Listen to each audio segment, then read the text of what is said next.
Job 7 verse 20 says, "If I have sinned, what have I done to you? You who sees everything we do. Why have you made me your target?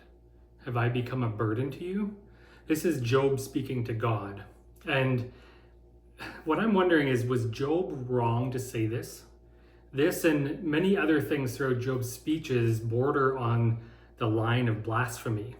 He's speaking to God in a way that is extremely bold and honest, and he's crying out from his heart. He's wondering why God did this to him.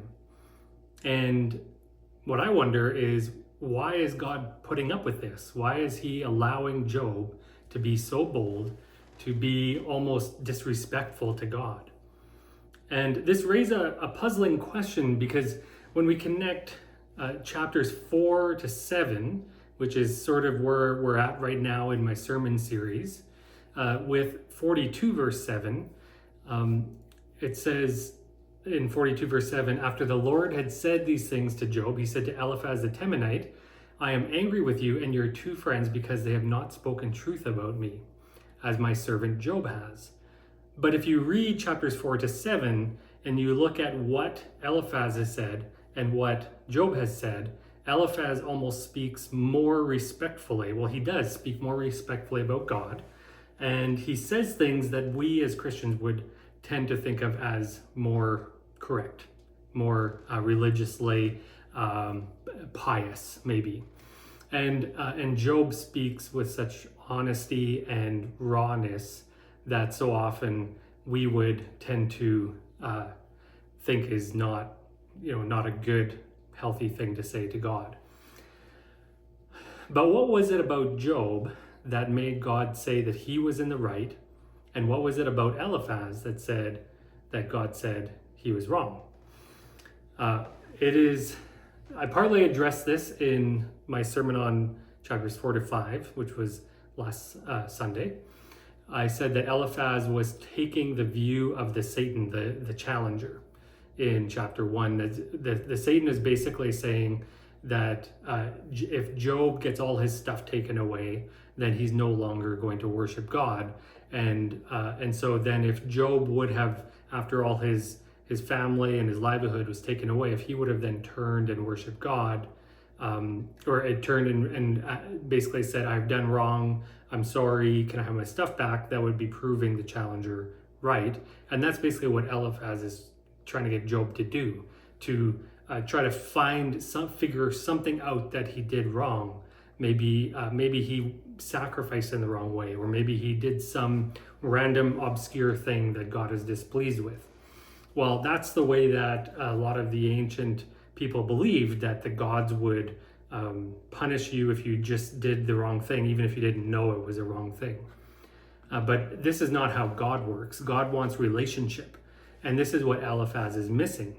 He's not interested in an intimate relationship with God. He's interested in a transactional relationship.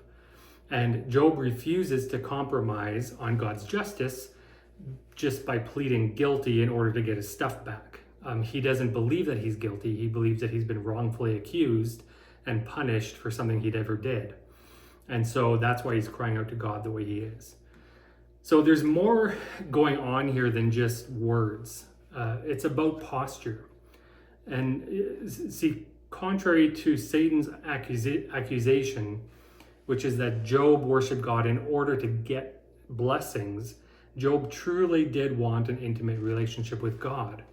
And that is why God says that Job was in the right. It's the posture from which Job is speaking to God. He may say words that sound like he is disrespectful, that he is not honoring God. But really what he's doing is he's posturing himself before God, pleading with him because he wants the relationship to be restored.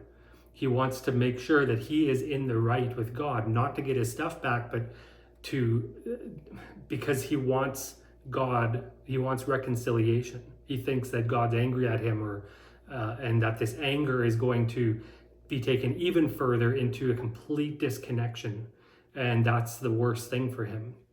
Karl Barth writes, "The real truth of God and man is valid when God and man are engaged eye to eye and mouth to ear encounter.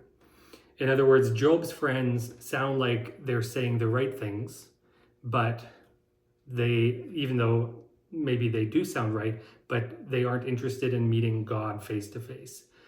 And Job sounds like he's saying the wrong things, but the difference is Job has a posture of desiring intimacy with God. The friends just want to appease God.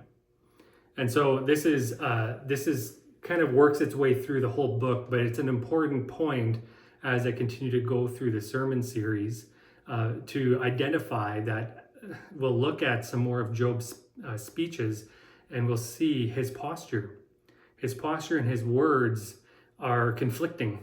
He wants relationship with God, but he feels like God has betrayed him. And so this is the conflict he's dealing with.